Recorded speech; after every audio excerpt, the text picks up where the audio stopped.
Hello and welcome to BRT. Today we're honoured to welcome two distinguished guests, President of the World Medical Association, Dr. Jacqueline Kitulu, and President of the Cyprus Turkish Medical Association, Professor Dr. Jacqueline. Thank you both for joining us. Your meeting today highlights the importance of international cooperation in healthcare at a time when health systems around the world continue to face new challenges and opportunities. We're delighted to have you with us. Dr. Kitulu, I would like to begin with you. In an interview, you said, if you don't understand healthcare, you can't fully understand economy. And if you don't understand economy, you can't fully understand healthcare. And that realization was one of the reasons you pursued MBA. And you also said that you left the National Economic and Social Council with a nickname. Madame Social Issues. Yeah. Let's get to know you and your titles. Thank you so much for this invitation to be here. Indeed, Madame Social Issues is here with you. I am President of the World Medical Association. I am also actually a practicing family physician in Nairobi, Kenya. So when I'm not seated in policy tables, I actually see patients. Other than that, I also sit on several boards of hospitals, on NGOs, and really in any space within the health sector in which I can share part of my knowledge and experience to better healthcare for the public. Yeah, that's a little bit about me. I don't know what else you'd like to know about me. So what motivated your visit to the Cyprus Turkish Medical Association, and what message do you hope it sends to healthcare professionals in Northern Cyprus? So, well, I came on the invitation of Professor Dalkan here. I just didn't walk in here.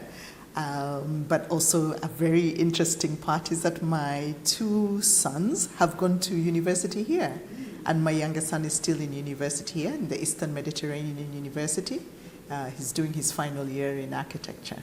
So in a sense, I'm already connected to this island. You are.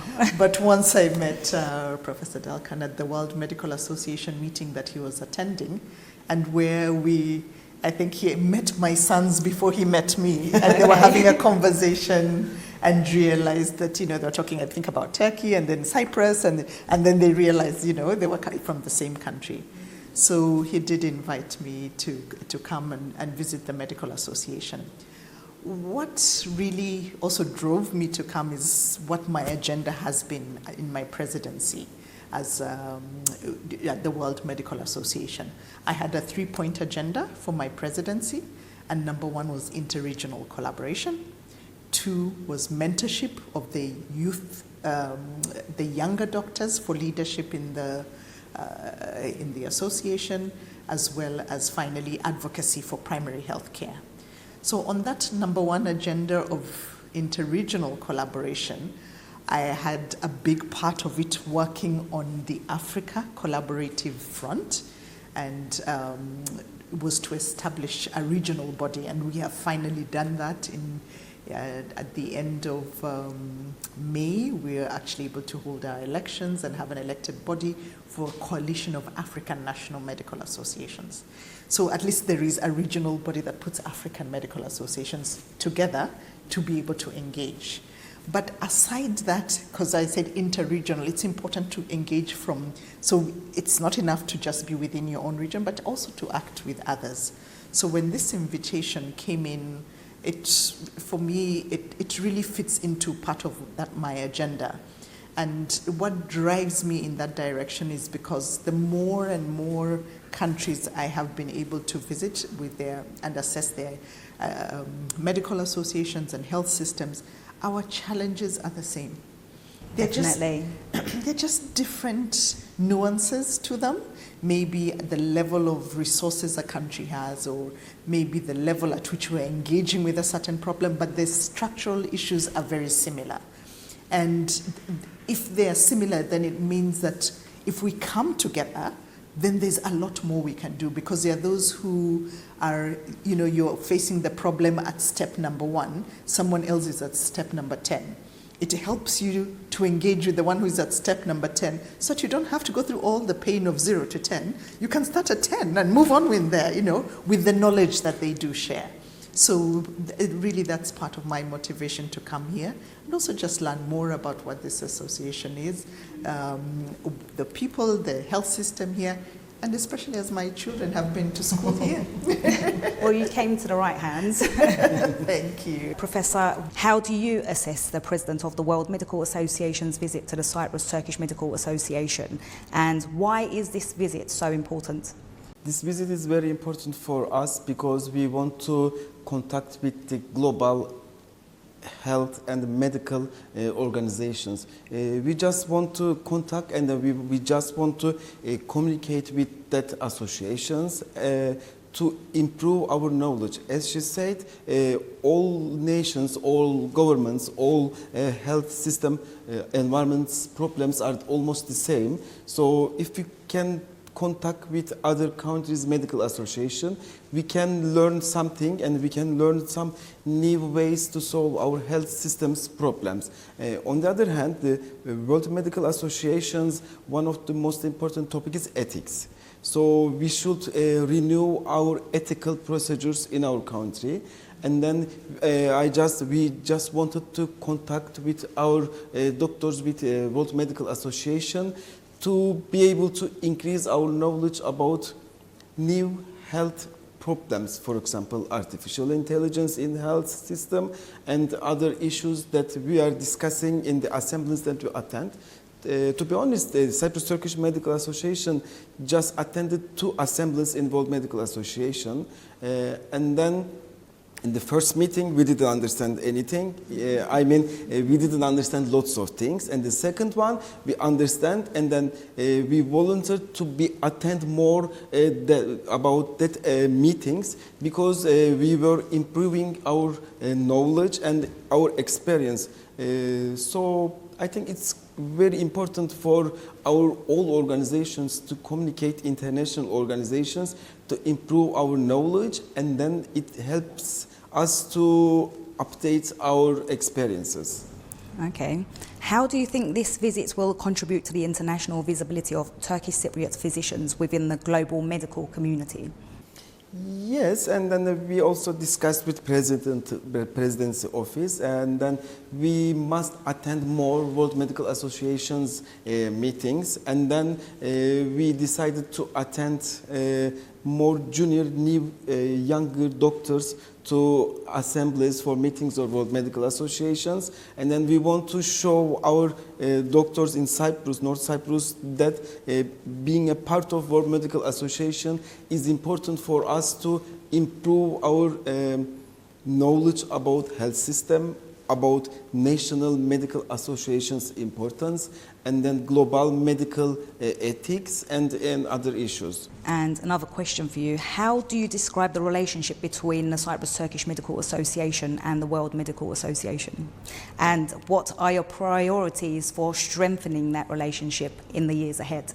So the aim, the most important goal is being a member of World Medical Association. However, there is some membership criteria problems to be to constituent member of World Medical Associations, and then now we are associated member, and then we will use that opportunity to attend and then to contact with other international, other national medical associations. The end stage, our aim is being a member of World Medical Association. Thank you. And Dr. Kitulu, your presidency has also been defined by a powerful vision. The theme of your presidency is healthcare beyond borders. What does that message mean to you, and why is it relevant today? Well, it goes back to the issue that our world is a global village. Last week I was in South Korea.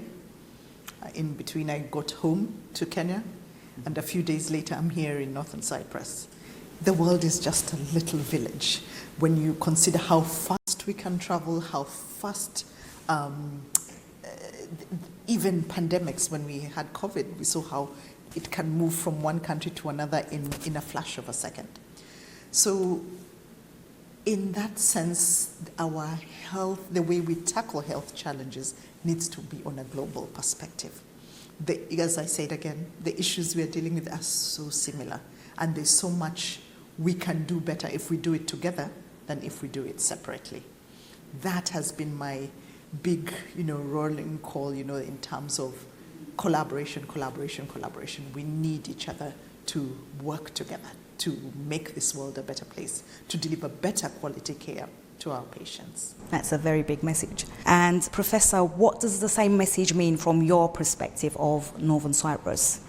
So, especially as she said, the world became a village, and then in our geography, in our country, when we see and we accept a lot of accept a lot of guests in our country, so we are open for example, a lot of infections in our country because we cannot check our borders for infections. So it's important to work all together to improve our protective steps for health. Mm-hmm. And Dr. Kitulu, as you mentioned earlier, while healthcare systems may differ around the world, many of the challenges they face are remarkably similar. So from your global perspective, what do you believe are the biggest challenges facing healthcare today? Wow, that's quite a loaded question. But the shortage of health workforce is one major challenge. I don't think there's any one country that will sit on a table comfortably and say, we are satisfied. We have enough of the health professionals. And here I'm not just talking about doctors, I'm talking about the whole health workforce. Nurses, dentists, pharmacists, physiotherapists. There is no one who is saying at this time that they have enough. So there is a major shortage of health workforce globally. Now that shortage also pans out and plays out very differently in different countries. In some countries in Africa, you'll find these major shortages in numbers, and yet those same countries are not able to retain the few health workers they have, and perhaps because there has not been substantial investment in or adequate investment in the health sector, requiring more to be put in to maintain that health workforce, so that you find a country therefore that has a shortage.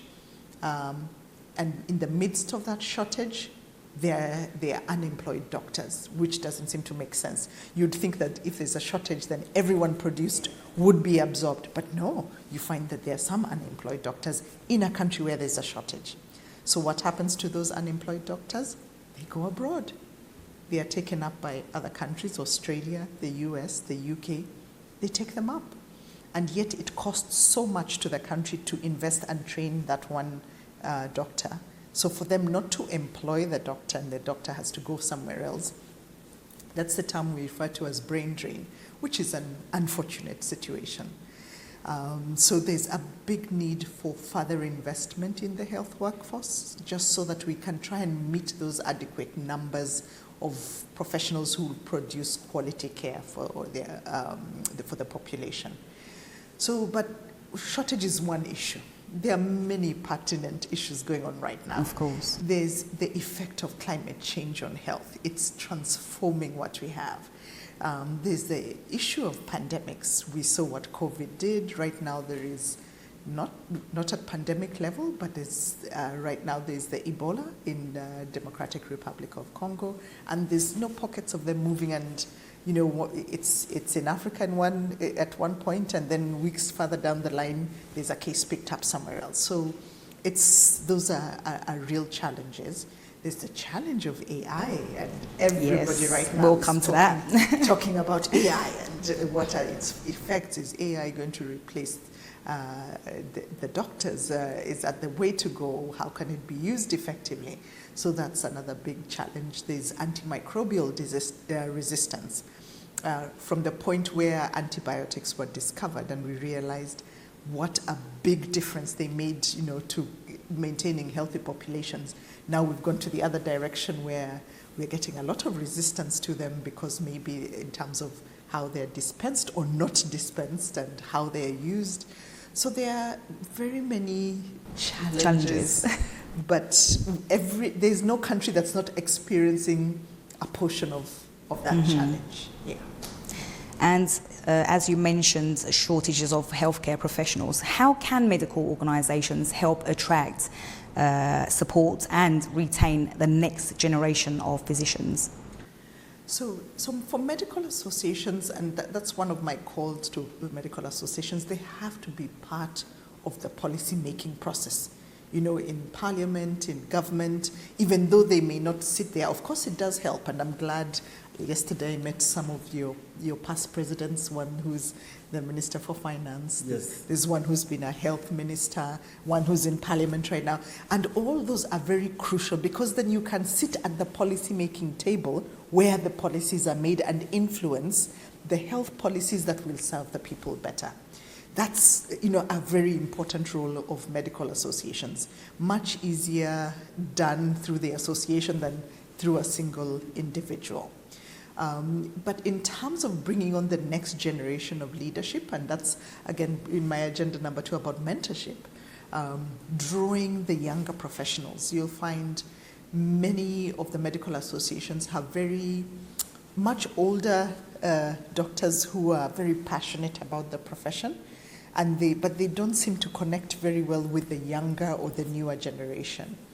And there are several models, and the World Medical Association has the World Medical Association Junior Doctors Network, which again now enhances and brings together doctors who are less than 10 years since graduation, and gives them a forum in which to work.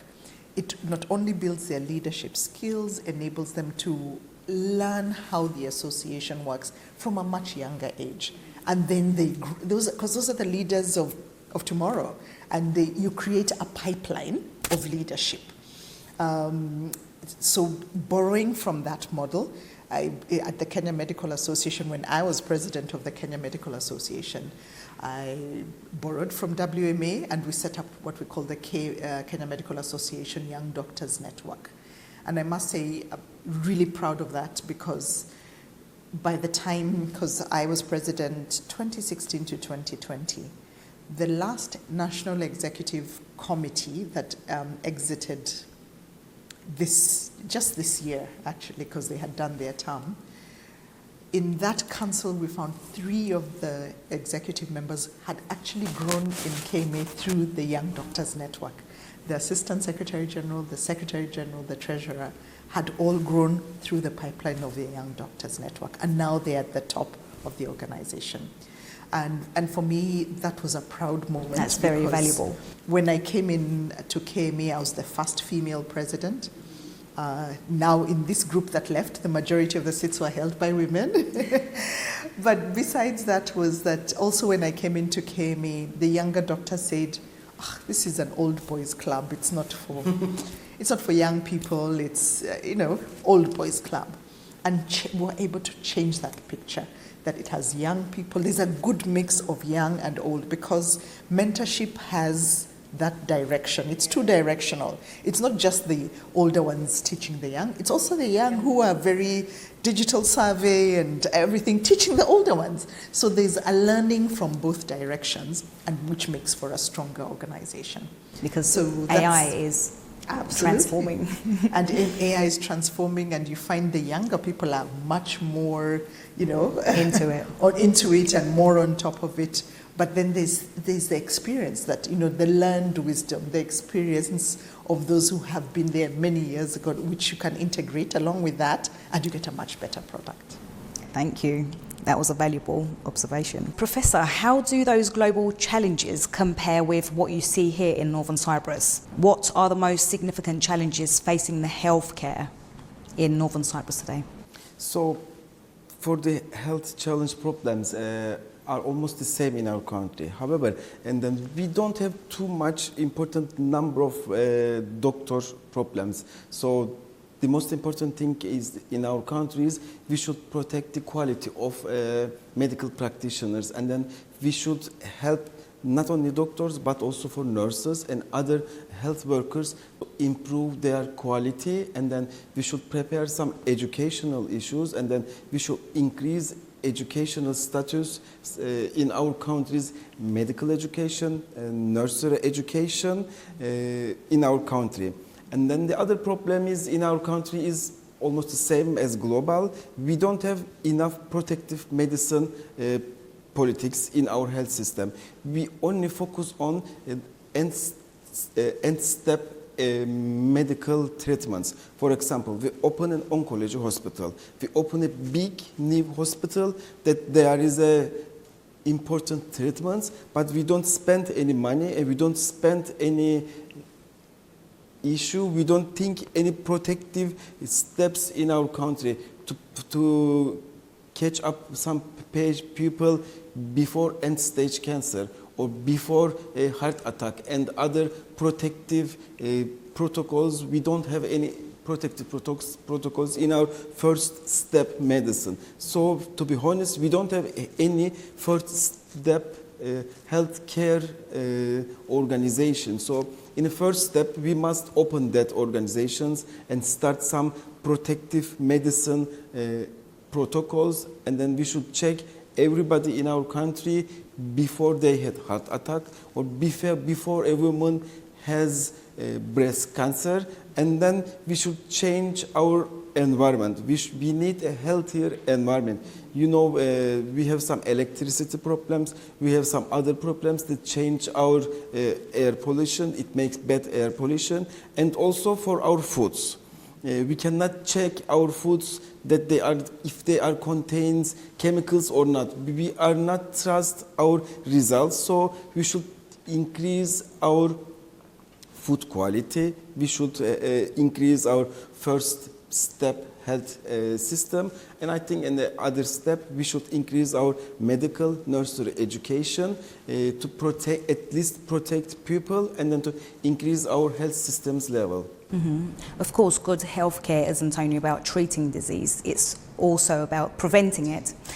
So, Dr. Kitulu, what role should medical associations play in promoting healthier lifestyle and preventive healthcare? Absolutely critical. And that goes back to my third agenda, which was advocacy for primary health care. At that foundational level is where all this, what we'll call, at the public health education point of view, the point where we can put in all these preventive strategies which Professor was talking about, educating people that these are the cancers that we have in this country. So for women, are you checking your breasts? Are you, as a country, have we created a policy for people to have mammograms, to have pap smears or HPV testing in terms of cervical cancer? If we know that we are facing colon cancer at a much younger age, like in Kenya, our gastroenterologists have found we are picking more in people in their 40s who have colon cancer. So then we should have screening programs. And those are things to be done at that primary healthcare level as a preventive strategy, so that we're not waiting for the disease to develop, because treating a stage 3-4 cancer is a lot more expensive than testing. And, even there's some basic tests which you can do which already increase the need for you to, in terms of picking up things really, really early, so that you can actually put in treatment where it costs so very little as opposed to when it's quite advanced. So medical associations, again, as I say, are the torchbearers, they are the carriers, they should be the advocates around, what are the best standards of medical practice, ethical practice, so guiding, again, in terms of establishing such policies. And, to enhance those policies, it ensures the medical association is a place to provide, continuous professional development, enabling the already existing doctors build on their knowledge with the current knowledge, and therefore change what is done within the country, to transform and act before you're at crisis level. So medical associations have a lot in their hands to do. Professor, how is your association contributing in that area? What initiatives is the Cyprus Turkish Medical Association currently undertaking to promote preventive healthcare? So we try to force our Minister of Health to start protective medicine as a core of our medical system. And then we did lots of seminars and with our doctors to create some checking protocols in our country that should be for us. So it should contain our people's health problems. So we will continue force our government to start protective medicine as a core, and then we are always ready to help, and we are always ready to improve that protocols in our country. And healthcare is also evolving rapidly with advances in technology. We said AI. Artificial intelligence is transforming medicine. Where do you see the greatest opportunities, and what ethical safeguards should be in place? So basically, at the World Medical Association, rather than refer to it as artificial intelligence, we want to refer to it as augmented intelligence, because we are saying AI cannot replace the humans at the center of delivering healthcare. AI can augment the intelligence of that doctor, but not replace the doctor. So there are many areas where AI, there are very boundless opportunities and advantages of using AI, in analyzing large data sets and, filtering out information that transforms how you make healthcare decisions. In the areas of radiology, repeated, picking from images, the little minute things that you'd miss out. AI has brilliant, application in that. In pathology as well, looking at slides and, picking out patterns, AI is brilliant at that. Now, even, in terms of doing repetitive work, writing notes, collecting those notes and, picking patterns within that notes, AI will do that brilliantly. And if we can harness those advantages, it means you free up that doctor to engage with the patient. That should be the whole aim. It's actually now your helper at the moment. So it becomes a helper. It's not the lead, it is the helper to the doctor to enable that doctor do better in their one-on-one, in that patient-doctor relationship, where AI can say that this is the diagnosis, it is a cancer of the colon, but cannot sit with you and hold your hand and explain to you what are the next steps. And if you say that, I can't afford that treatment, which way do I go? AI wouldn't, that's not the role. That's a very human thing, which AI, exactly, which AI cannot do. So we are looking at, and as WME, we're saying what AI should be doing is help to augment the intelligence of the doctor, help the doctor make better decisions based on, those other little bit, the points where it's able to pick out a lot more, and then the doctor can translate it into the context that is applicable for the patient at that time. Because a generic statement does not work for you as a patient. I can say, this happens to 1 in 10,000. But when you're that one, it is the whole of you. And I need to engage with the whole of you, not with a small fraction saying that it's a small chance. When it has hit you, it's 100% of you. And I must engage with you in that sense. So AI provides opportunities, and the issue around the ethical challenges, because that's WMA is really centered around the highest standards of medical ethics. Ethics are held around what people do, and that person at the end of the day, the buck has to stop somewhere, and it still stops with the medical doctor, and so that person will always needs to be the lead, and whatever tools they use need to then work within that frame of ethics. So, going further and then saying that even within the use of AI, how do we ensure that we are getting the best out of it? And there's a very interesting term that I learned at the Korean Medical Association last week, and it was just three words: prompt, context, harness.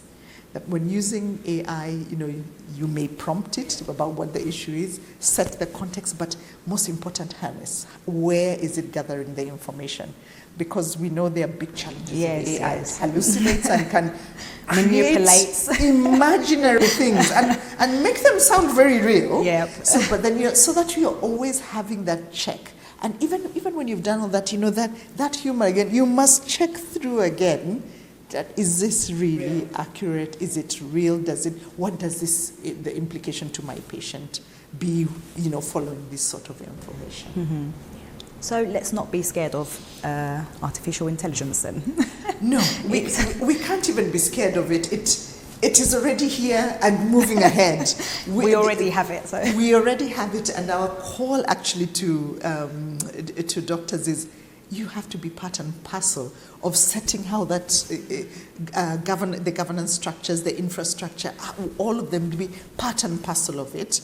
Otherwise, other people who don't hold the ethical standard which we are bound by as the doctors will go ahead and run with it and leave out the ethics, and the one who suffers at the end of that is the patient. Yeah, if it's an AI company, they don't have any ethical obligation. There's nothing that holds them. For us as a doctor, we've all taken an oath.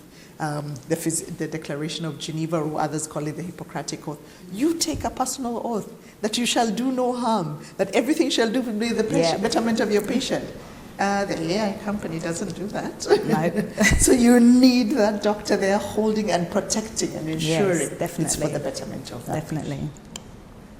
And Professor, from your perspective, why is it so important for healthcare services to remain independent of political considerations? Yes, and then nowadays we faced with some problems with our Minister of Health about medical education and residency education. So we understood that it's very important to be independent because we can look out of the political needs, political aims. We just focus on our medical view, and then we just focus on to discuss issues about just our patient safety and the better health system environment in our countries. If we work under politicians, we will not be able to decide without some political aims. So I mean, that's the main reason that we are not able to put our core of our health system protective medicine, because they will not be able to they will not be able to open a big hospital if we put protective medicine on core of our health system. They need 10, maybe 15 minutes to take positive feedback from voters if they put protective medicine in the core of the health system. So we must be independent, and we must say the truth that the medicine say us, and then we must say the international truths in our countries. And how does the lack of international recognition create challenges for healthcare professionals here in Northern Cyprus? Yes, it's a very big important issue. So sometimes we have some problems to go abroad to increase our education. And also the other issue that we always see on our newspapers, we are not able to reach always the up-to-date medical treatments. For example, sometimes we are not able to take enough oncology drugs, and sometimes we cannot able to take up-to-date and the technologist some diabetic treatments, and then we are not able to take our country some medical equipments up to date. So that's the problems. But we try to achieve that big issue by contacting with international organizations. For example, now we are not the member of WMA, we are associated member, and we can go and we can contact them, we can attend their assembly, and we can improve our knowledges. And then we must increase that contacts. It's important for us to change our knowledges and to improve our knowledges also. Mm-hmm. So before we conclude, I'd like to ask each of you for one final thought. What message would you like healthcare professionals and the people of Northern Cyprus to take away from your visit?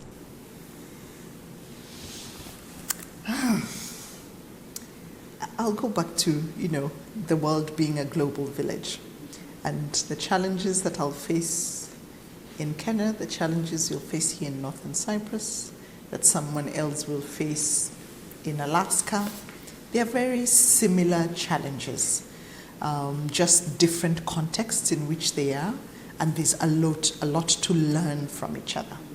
So for me, what I live with is that collaboration, all of us need each other, and that's the best way we can offer better healthcare to the patients of this world, because that is the mission of all doctors everywhere. We exist for the patient. We don't exist for ourselves. We exist to make the lives and health of patients much better. And I'm delighted that I've been invited by the association here and that they can participate within the World Medical Association and engage fully and benefit from the statements and policies. There is no restriction to any of that. And meeting member associations from all around. We are 118 member associations. So even as associate members, there is so much engagement and so much benefit that comes back to the people of Northern Cyprus. So my motto is let's keep working together, let's learn together, let's continue sharing with each other, all for the betterment of providing quality healthcare to our patients. Thank you. That's another powerful message. And what message would you like to leave with physicians and the people of Northern Cyprus? In the first step, I want to thanks a lot to Dr. Jackie to welcome to North Cyprus. It's very honor for us to welcome her in our country. For our physicians, and I think I'm agree with her, and we should work more, and we should contact with international organizations to increase our knowledge and to increase our behaviors, so we should work more. Thank you very much for joining us.